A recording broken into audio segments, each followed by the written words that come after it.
하나님 아버지, 감사합니다. 오늘도 우리에게 하루를 살아갈 수 있는 귀한 생명을 허락해 주시고, 또 이렇게 하루의 시작을 하나님께 예배함으로 아버지 하루를 출발할 수 있도록 인도해 주시니 감사합니다. 오늘도 예배하는 모든 이들에게 하나님의 은혜가 넘쳐나게 하시고, 생명이 넘쳐나게 하시고, 오늘도 그 말씀을 통하여서 서로 은혜 나눌 수 있도록 주께서 인도해 주시옵소서.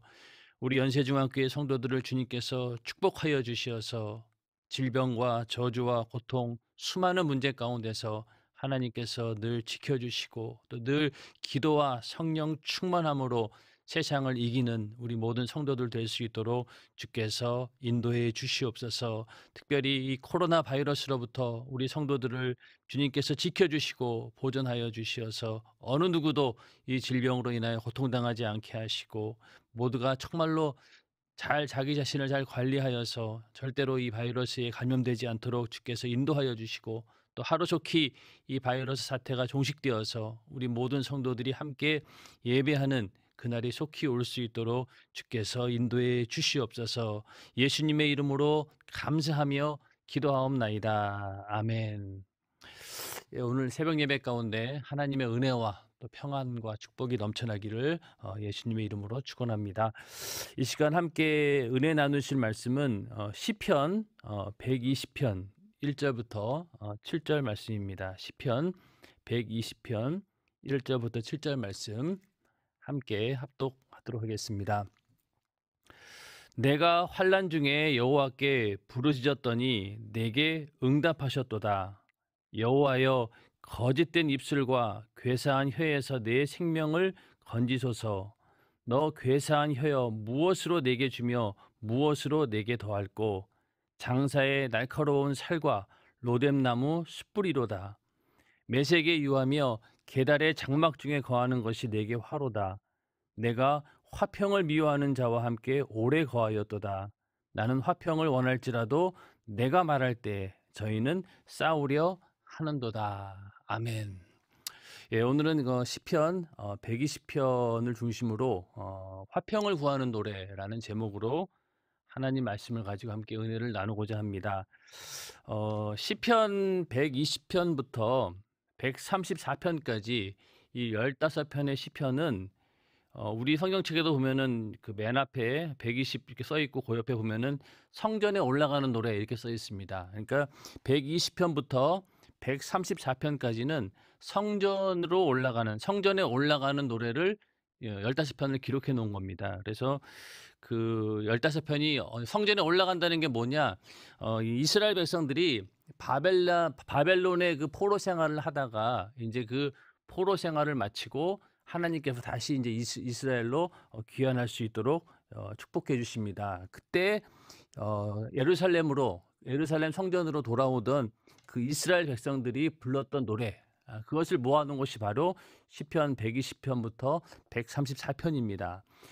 그렇게 해서 포로에서 귀환될 때 부르던 그 노래가 이제 그 이후로는 6월절 또 77절 장막절, 하나님께서 반드시 꼭 지키라고 했던 그 절기 때마다 예루살렘 이 백성들이 예루살렘 성전으로 오면서 이 노래를 불렀다라고 합니다. 그래서 그들이 예루살렘 성전에 모일 때마다 여기 있는 이 15편의 찬양을 하면서 성전에 왔다. 그래서 그것을 이렇게 기록해 놓았습니다. 어떤 사람들은 뭐 예루살렘 성전에 올라가는 계단이 15개가 있다. 그래서 한 계단 올라갈 때마다 이 시편을 한 편씩 찬양하면서 올라왔다, 이렇게 얘기하는 사람들도 있습니다. 시편은 한마디로 얘기해서 시로 되어 있는데 찬양으로 되어 있죠. 그래서 찬양은 곡조 붙인 기도다. 그러니까 그 찬양이라고 하는 것은 그 안에 우리의 기도, 우리 하나님을 향한 경배, 하나님을 향해서 우리의 소원, 또 하나님을 향한 고백, 이런 것들을 곡조를 붙여가지고 아름다운 찬양으로 만들어서 하나님께 올려드리는 그런 이제 시들이 가득 차 있습니다. 그 가운데서 우리가 성전에 올라가는 노래 15편을 한 장 한 장씩 한번 함께 공부를 하면서 은혜를 나누고자 합니다. 시라고 하는 것은 뭐 해석이나 또 뭐 공부나 이런 것이 필요 없어요, 어떻게 보면은. 그냥 읽으면은 그 자체가 어떤 감동을 주고 그러기 때문에 굳이 뭐 이것을 뭐 이렇게 공부하거나 해석하지 않아도 되는데, 그러나 이제 우리가 왜 그 학창 시절에도 국어 공부할 때 시를 이제 놓고 공부를 하지 않습니까? 그럼 공부하는 이유가 무엇입니까? 그 시가 그 작가가 의도하는 바가 과연 무엇인가? 라는 것을 좀 더 정확하게 또 깊이 있게 알기 위해서 그 시를 어떤 경우에는 굉장히 막 분석을 하죠. 그래서 단어의 의미, 또 여기서 과연 이 작가는 어떤 의도를 가지고 이런 단어를 썼는가? 뭐 이러면서 인제 공부를 하는데, 그렇게 이제 공부한 다음에 나중에 그 시를 쫙 읽어 보면은 '아, 이게 이러한 어떤 의도가 있었구나.' 그러면서 감동을 받게 됩니다. 마찬가지로 이 시편도 성령의 감동으로 기자들이 기록을 한 것인데, 그 가운데 과연 하나님의 그 의도가 어디에 있으며 또 하나님께서는 무엇을 말씀하고 싶으신가, 이런 것들에 생각을 해 가면서 우리가 이 시편에 나오는 이야기들을 조금씩 어떤 부분, 그 단어라든가 또 그 상황 설명 이런 것들을 잘 익혀 두면은 이거 시편을 이해하는 데 굉장히 도움이 됩니다. 그래서 오늘은 120편, 성전에 올라가는 노래 중 가운데 첫 번째 이 노래를 노래 그 말씀을 가지고 함께 은혜를 나누고자 합니다. 우리가 성전에 올라갈 때 어떤 마음을 가지고 올라가십니까? 우리가 성전에 올라가는 이유는 하나님께 예배하기 위해서죠. 하나님께 예배하기 위해서 가는 우리들의 마음은 그 가운데 하나님과의 만남을 간절히 기대하는, 이런 사모하는 마음을 가지고 우리는 예배하는 자리에 오게 됩니다. 그리고 하나님께서 오늘 반드시 나에게 역사하실 것이다. 나의 불가능한 문제를 해결해 주실 것이고, 또 나의 어떤 모든 이 세상의 어려운 일들, 또 환난 가운데 있는 이 모든 상황을 이겨낼 수 있는 그런 힘을, 그런 생명을 나에게 공급해 주실 것이다라는 그런 기대감과 사모함 그리고 믿음을 가지고 우리는 예배하는 자리에 오게 됩니다. 예. 그래서 우리가 성전에 올라가는 이유는 바로 그런 믿음을 가지고 올라오게 되죠. 예. 우리가 이제 성전 근처에 사는 것이 굉장히 큰 복이긴 하지만은요, 또 한편으로는 굉장히 먼 곳에서 오시는 분들이 오히려 더 큰 복을 받은 분일 수도 있습니다. 왜냐면은 만약에 뭐 교회까지 오는 거리가 뭐 5시간 걸린다, 지방에서 오시는 그런 분들요. 그런 분들은 5시, 그 뭐 10시에 막 교회에 오기 위해서는 최소한 5시에는 출발해야 되잖아요. 그러면 거의 뭐 새벽에 뭐 3 시쯤 일어나야 된다는 거예요. 그러면은 그 3 시에 일어나서 성전에 가기 위한 그 준비하는 모든 시간 그 자체가 하나님께서 받으시는 예배의 시간이 될 수 있기 때문에 그 자체가 복인 거예요. 그러나 가까이 있는 사람들은 뭐 걸어서 5분 거리다 그러면은 10 시다 그러면 9시 55 분쯤에 나올 수도 있잖아요. 그러면 결국 그 준비하는 시간이 없다는 거예요. 그러나 먼 곳에서 오는 분들은 정말로 사모하는 마음과 또 하나님과의 만남을 기대하면서 오랜 시간 정성을 다해서, 마음을 다해서, 뜻을 다해서 성전에 오게 됩니다. 그런 분들은 성전에 와서 예배드릴 때 그 감동이 더 클 수밖에 없죠. 예. 그런 의미에서 우리가 과연 성전에 올라갈 때 어떤 마음 자세를 가지고 어떤 믿음을 가지고 올라가느냐가 굉장히 중요한데, 오늘 이 120 편을 기록한 시편 기자는 제일 먼저 어떤 얘기를 하냐면은 "내가 환난 중에 여호와께 부르짖었더니 내게 응답하셨도다." 이미 어떤 결론이 내려졌어요. 하나님께 분명히 부르짖어 기도한다, 환난 중에 있지만은 부르짖어 기도하면은 하나님께서 반드시 응답하신다, 하셨다. 과거형입니다. 이미 응답하셨다는 거예요. 그러니까 아마 이 시편 기자는 하나님과의 관계 속에서 수많은 기도의 응답을 받은 그런 자입니다. 그리고 지금 성전에 올라가는 그 순간도 나는 환난 가운데 있지만은 그러나 하나님께서 반드시 이 기도에 응답해 주실 것이다. 나의 부르짖는 기도에 응답해 주실 것이다라고 하는 그런 믿음, 그런 고백, 또 그 믿음의 어떤 고백을 완전히 선포하고 선언하면서 성전에 올라가는 그런 모습입니다. 우리도 성전에 올라갈 때 오늘 하나님께서 반드시 이 예배 가운데 나에게 역사하신다, 나의 문제를 해결해 주시고 내가 세상을 이길 수 있는 또 나의 모든 육신의 소욕과 정력을 이길 수 있는 그 능력과 힘을 그 생명을 나에게 주실 것이다라는 분명한 그런 믿음을 가지고 이미 그렇게 선포하고 우리는 예배하는 자리에 와야 될 것입니다. 예배하는 자리에 우리 성전에 올라간다라고 해서 꼭 지금 뭐 우리가 교회 성전에 와서 계단을 올라가는 그런 것도 되지만은 지금 예배드리시는 온라인으로 예배드리는 상황 가운데는 우리가 마음을 가지고 이 자리에 앉아 있는 것 자체가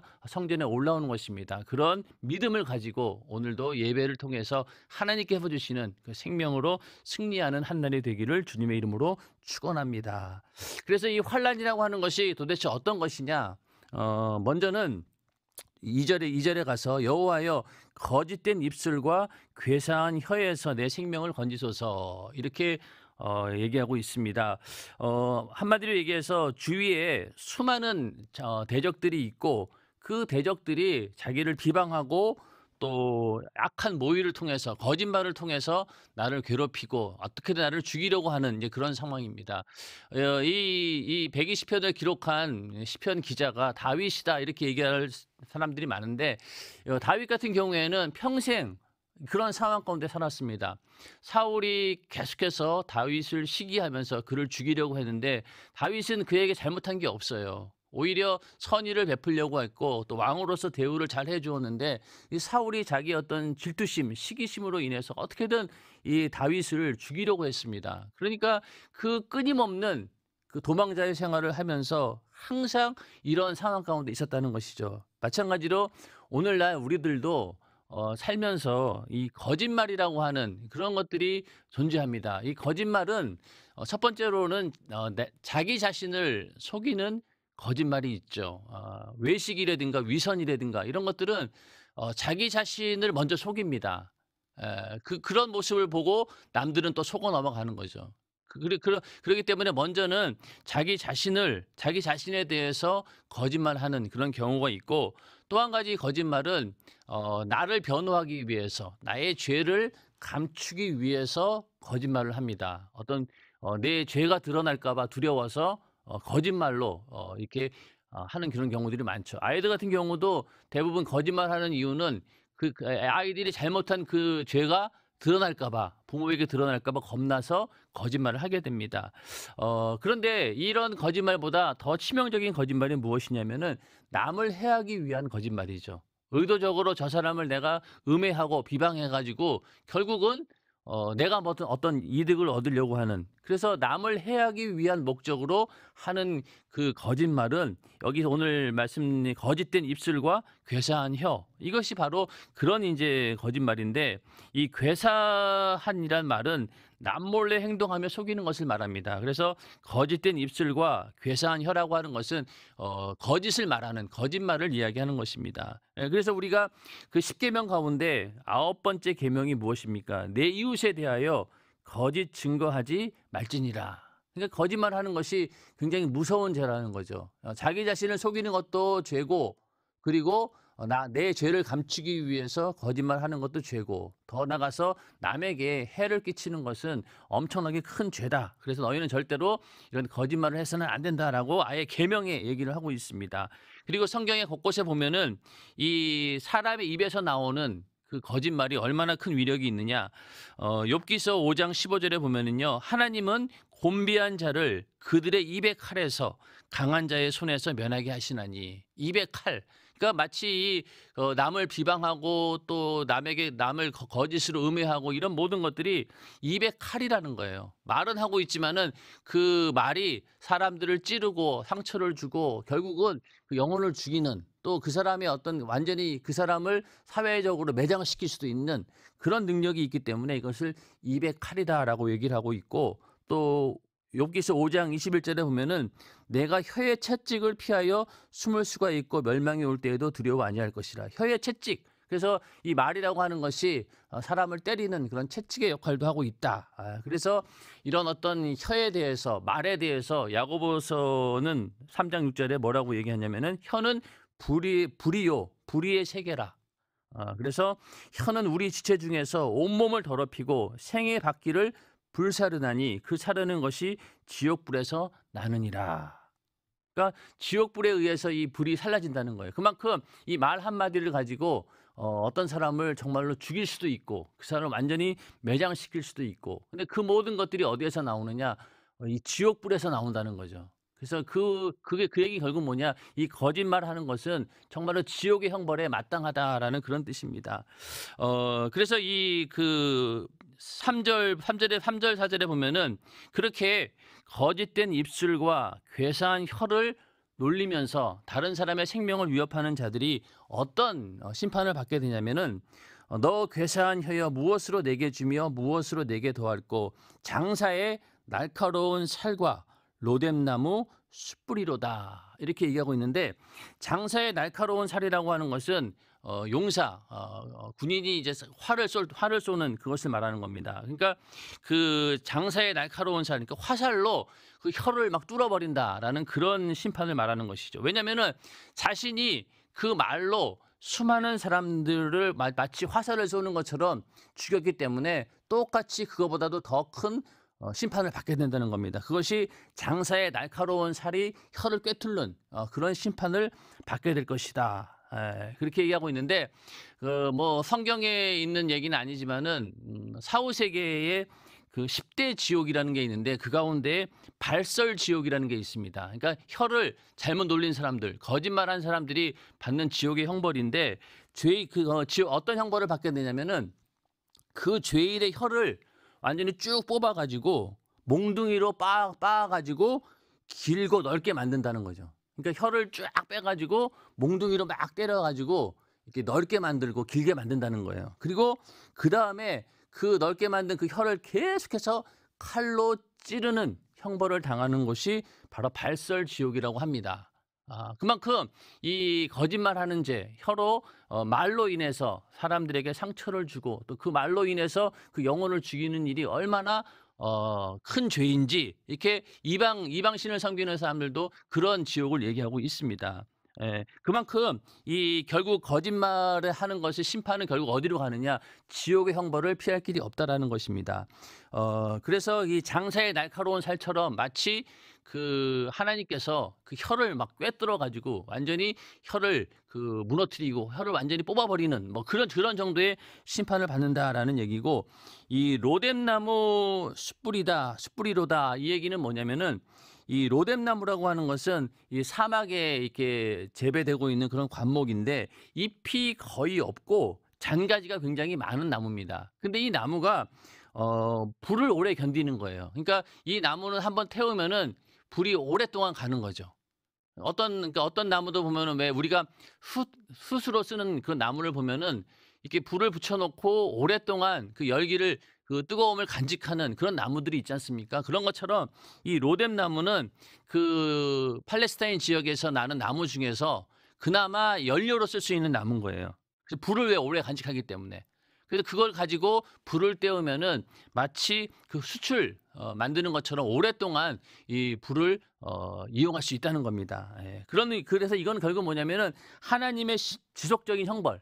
하나님께서 계속해서 그 거짓말을 하는 자들, 이 말로 인해서 사람들을 죽이는 그런 자들을 이렇게 지속적인 불로 형벌을 할 것이다, 심판할 것이다라는 그런 뜻입니다. 그래서 구약에서 숯불이라고 하는 것은 심판의 메시지를 담고 있고 또 회개, 그리고 또 원수에 대한 보응, 이런 것들이 이제 숯불에 대한 이미지를 이제 계속 말씀하고 있는데, 그러니까 하나님께서는 이 로뎀나무 숯불처럼 꺼지지 않는 불을 가지고 그 사람들을 심판할 것이다라고 말씀하고 있는 것입니다. 그러니까 장사의 날카로운 살, 하나님이 쏘는 그 화살을 여기 이 혀에 맞았을 때 그걸 피할 자가 있겠습니까?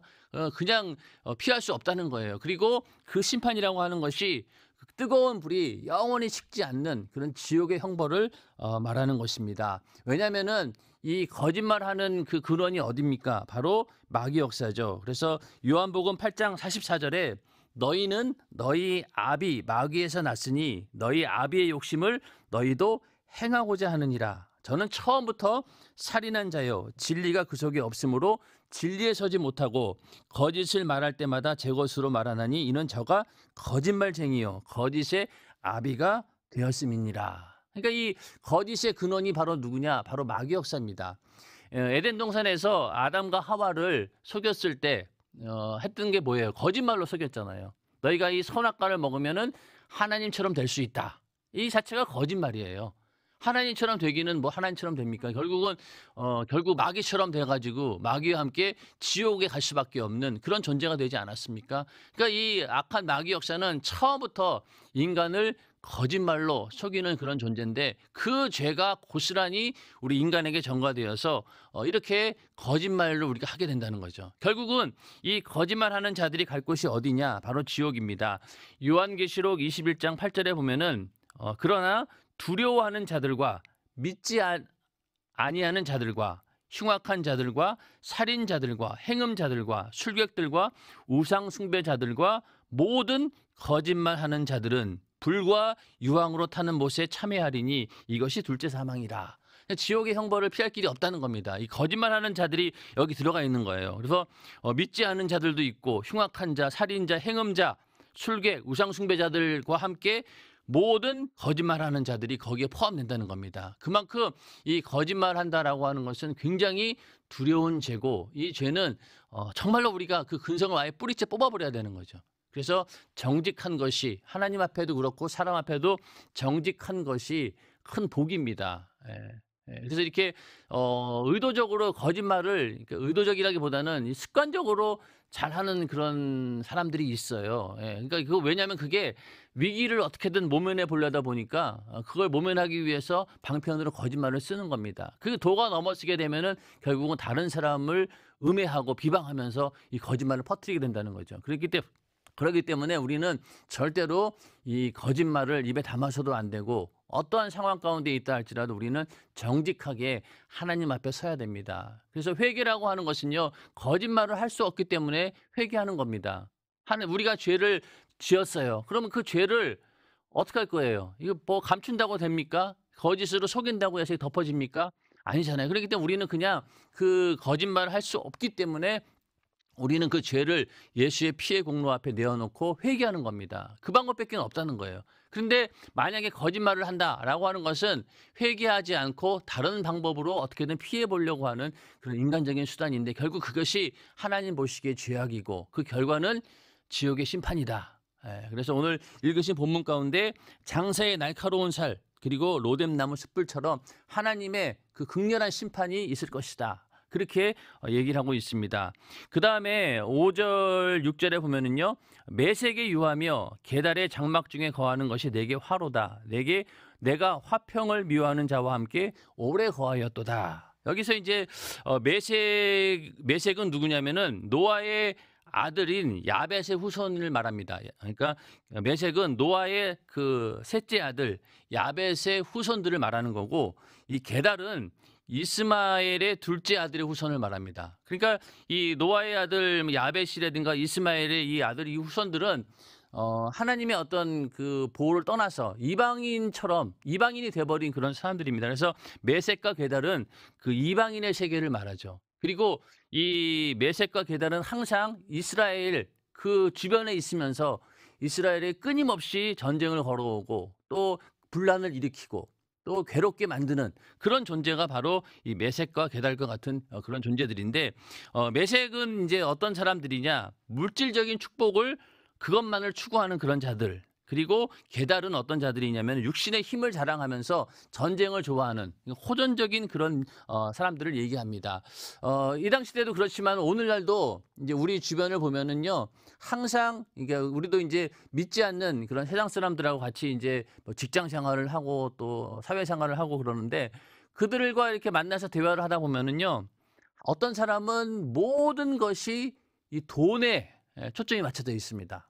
돈을 벌고 자기 그 부유를, 재산을 어떻게 축적하는 것이, 이것이 인생의 최고 목적이에요. 그러니까 오직 돈을 위해서 산다. 그래서 어떻게든 뭐 재테크를 해가지고 돈을 굴려서 돈이 없는 사람은 어떻게든 돈을 더 많이 만들어가지고 큰 재산을 불리려고 하고, 또 돈이 많은 사람도 이 돈을 굴려가지고 더 큰 어떤 부유를 누리려고 하고, 그러니까 모든 인생의 초점이 이 물질에 있는 사람이 있습니다. 그런 사람들 우리가 많이 보지 않습니까? 그 사람들은 대화의 내용도 항상 거기에 있고 모든 어떤 가치관이 거기에 있는 거예요. 그리고 또 어떤 사람들은 자기가 가지고 있는 그런 권력을 가지고 남을 해하는 그런 사람들입니다. 우리도 요즘에 뭐 신문이나 이런 지상에 보면은 그들이 가지고 있는 사회적인 그런 지위와 또 권력을 가지고 약한 자들을 괴롭히고 그들을 해하고 그렇게 해서 그 사람들을 결국은 사회적으로 파장시키고 완전히 파탄시키는 그런 일들을 하는 사람들도 있습니다. 그러니까 그런 사람들은 항상 우리들에게 이 시비를 걸고 또 어떻게든 어 이렇게 좀 착하게 살려고 하는 그런 사람들을 어떻게든 비방해 가지고 끌어내려서 자기 밑으로 두려고 하는 그런 사람들도 있다는 얘기죠. 그러니까 이 이방인들과 함께 사는 것 자체가 이 시편 기자는 그것이 화라는 거예요. 그것이 참 나에게는 이게 참 어려운 일이다. 이게 환난입니다. 그리고 그 사람들은 어떤 사람들이냐? 화평을 미워한다는 거예요. 나는 이렇게 서로 이렇게 화평을 지내면 화평하게 살고 싶은데 끊임없이 계속해서 전쟁을 걸어오고 또 시비를 걸어오고 조금만 문제가 있으면 어떻게든 감정적으로 대처해서 결국은 나를 어떻게든 죽이려고 하는 그런 세력들 가운데 있는 것 자체가 화라는 겁니다. 마찬가지로 오늘날 우리도 이 세상에서 살고 있는 것 자체가 어떻게 보면은 이 화라는 거죠. 우리가 만약에 우리가 사는 삶이 항상 뭐 교회에만 왔다 갔다 하고 그리고 또 교회에 있는 사람들만 만나고 뭐 이런다라고 하면은 굉장히 인생이 편안할 수도 있겠죠. 근데 우리의 삶은 그렇지 않습니다.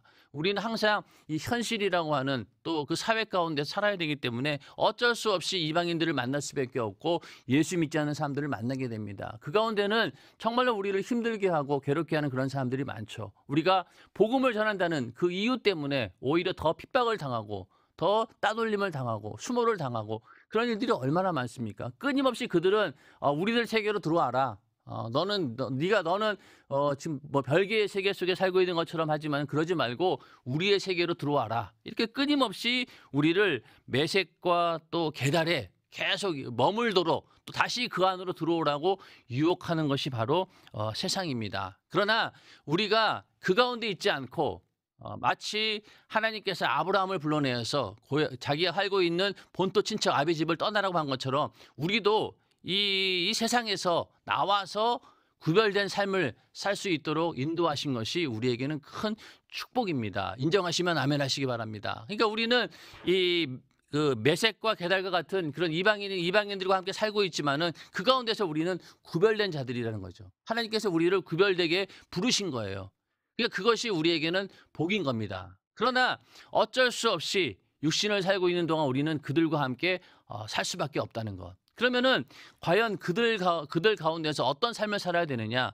7절에 가서 나는 화평을 원할지라도 내가 말할 때에 저희는 싸우리 하는도다. 결국 우리는 이 땅에 살면서 어떤 자가 되어야 되느냐면은 화평을 끊임없이 추구하는 자가 되어야 됩니다. 인정하시면 아멘 하시기 바랍니다. 왜냐면은 하나님께서 이 땅에 하나님의 아들이 이 땅에 오신 것이 바로 무엇입니까? 우리 인간과 하나님과 인간 사이에 그 불목된 그런 불화를 다시 화목하기 위해서 만든 것이 이 땅에 오셨고 또 인간과 인간 사이에 그 죄로 인해서 이렇게 어긋나 있는 것들을 그 사랑이라고 하는 예수 그리스도의 십자가의 그 사랑으로 인해서 우리의 죄를 사해 주시고 이렇게 해서 모든 사람들이 예수 안에서 화해하며 화목할 수 있게 만들어 주신 분이 바로 예수 그리스도이십니다. 그래서 너희가 예수를 믿는 자들이라고 하면은 너희들도 똑같이 주님이 했던 것처럼 너희도 그러한 직책을 감당해야 된다. 그래서 고린도후서 5장 18절에서 19절에 보면은 모든 것이 하나님께로 났나니 저가 그리스도로 말미암아 우리를 자기와 화목하게 하시고 그리고 또 우리에게 화목하게 하는 직책을 주셨으니 그러니까 우리에게 화목하게 하는 직책을 주셨다는 거예요. 예수님처럼 우리도 모든 사람들과 화목할 수 있는 화목하게 만드는 그 직분을 우리가 받았다는 것입니다. 그래서 우리는 이 땅에 사는 동안 많은 사람들과 함께 그 모든 사람으로 더불어 화평함과 거룩함을 좇으라. 이것이 없이는 아무도 주를 보지 못하리라. 히브리서 12장 14절 말씀입니다. 그러니까 모든 사람으로 더불어 화평함과 거룩함을 좇으라. 그러니까 그들과 함께 섞이는 것이 아니라 구별된 상태에서 거룩함을 유지하면서 모든 사람과 더불어 화평함을 누려야 된다. 그래야지만이 너희가 주를 보게 될 것이다. 천국을 확보할 것이다. 이런 말씀입니다. 그러니까 우리는 끊임없이 화평을 원해야 됩니다. 그러나 우리가 아무리 원한다 할지라도 여기 시편 기자의 말처럼 내가 말할 때에 저희는 싸우리 하는도다.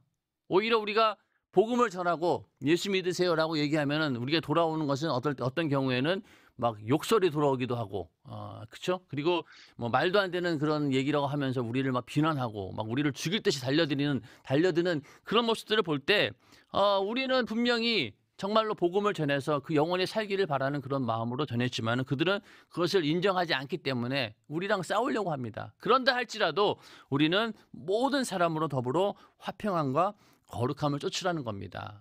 이것이 바로 로마서 12장 21절에 말하고 있는 선으로 악을 이기라는 거죠. 선으로 악을 이기라. 만약에 우리가 이 악한 사람들과 대적할 때 나도 똑같이 그 사람이 이렇게 거짓말하면 나도 거짓말을 하고 그 사람이 나를 폭력을 사용하면 나도 폭력을 쓰고 욕을 하면 나도 욕을 하고 이렇게 하는 것은 세상 사람들이 하는 일이고 그건 쉬운 일이에요. 그러나 그것들을 선으로 이길 수 있는 것, 악을 이기는 것, 이것은 굉장히 힘듭니다. 많은 자기 절제가 있어야 되고 주님의 심정을 가지고 그 영혼을 사랑하지 않고는 절대로 선으로 악을 이길 수 없습니다. 그래서 로마서 12장 17절부터 21절에 아무에게도 악으로 악을 갚지 말고 모든 사람 앞에서 선한 일을 도모하라.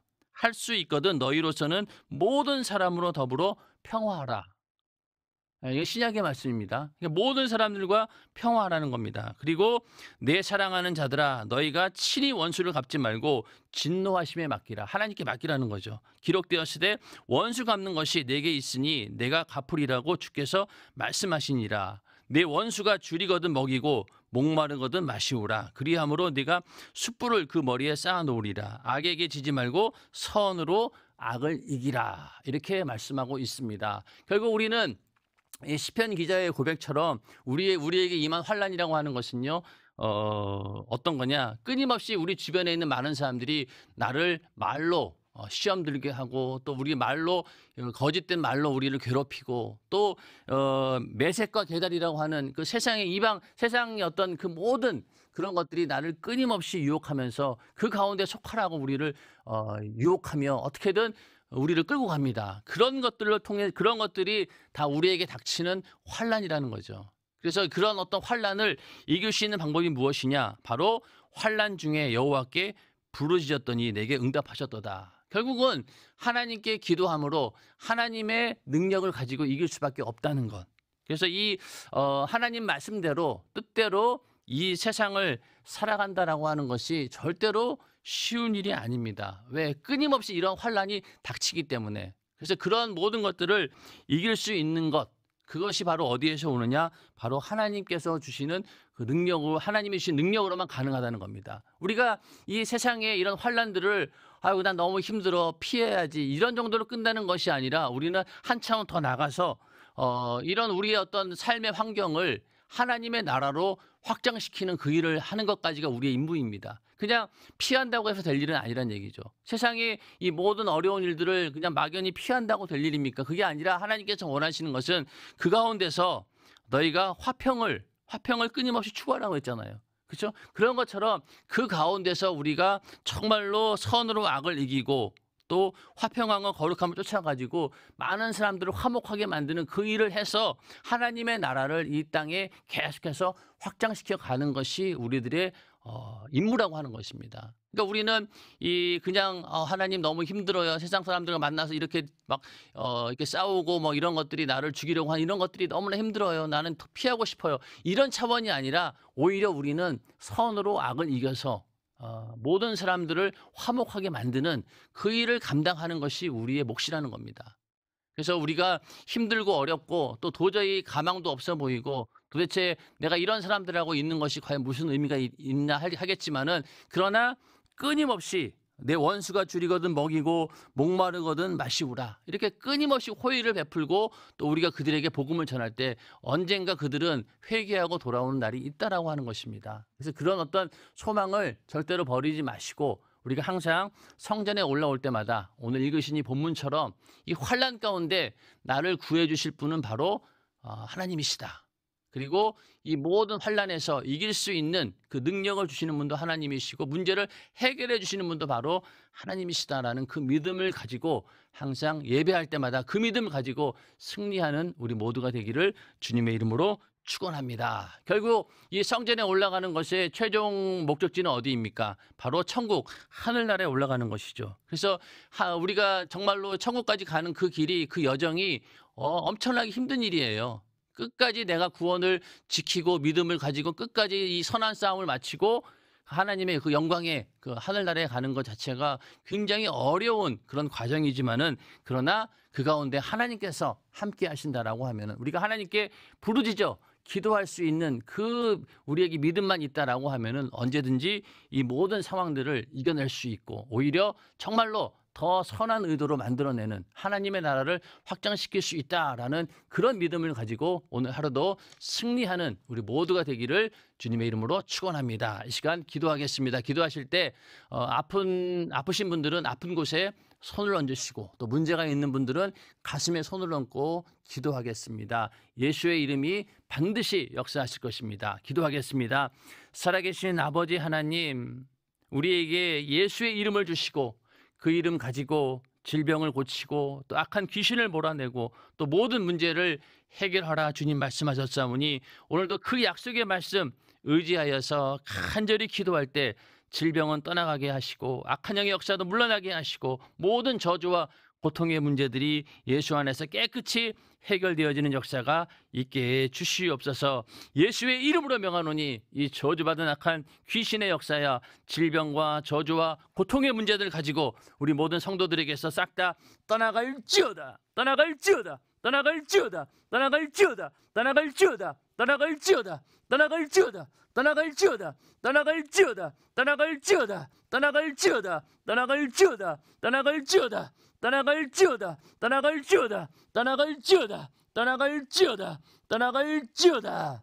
하나님 아버지, 우리 모든 성도들 주님께서 세상을 이길 수 있는 능력을 주시고 지혜를 더하여 주시어서 모든 사람과 화평할 수 있고 또 그 가운데서 거룩함을 추구할 수 있는 그런 믿음을 허락하여 주시옵고, 절대로 아버지 선으로 악을 이길 수 있는 그 능력 우리에게 허락하여 주시어서 세상을 넉넉하게 이기는 우리 모든 성도들 될 수 있도록 도와주시옵소서. 특별히 코로나 바이러스 절대로 틈타지 못하도록 우리 모든 성도들을 지켜주시고 우리 성도들의 가정을 지켜주시고 또 교회를 지켜주시고 이 사회와 이 나라를 주님 지켜주시옵소서. 하루속히 이 코로나 바이러스가 종결되어서 우리 모두가 얼굴을 맞대며 하나님의 성전에 와서 예배하는 그날이 속히 올 수 있도록 주께서 인도하여 주시옵소서. 또 아버지, 오늘은 또 3일 예배가 있는 날입니다. 말씀을 전하는 주의 자들에게 입술의 권세와 능력과 강건함을 더하여 주시어서 하나님 말씀 증거하는 일에 부족함이 없게 하시고 우리 모든 성도들 큰 은혜 받을 수 있도록 예배를 통하여서 축복하여 주시옵소서. 이 시간 두 손 번쩍 드시고 함께 기도할 때 여러분들이 가지고 있는 또 문제들을 위해서, 또 가정을 위해서, 교회를 위해서, 또 이 나라와 민족을 위해서 주여 삼창하시고 기도하겠습니다. 주여, 주여, 주여.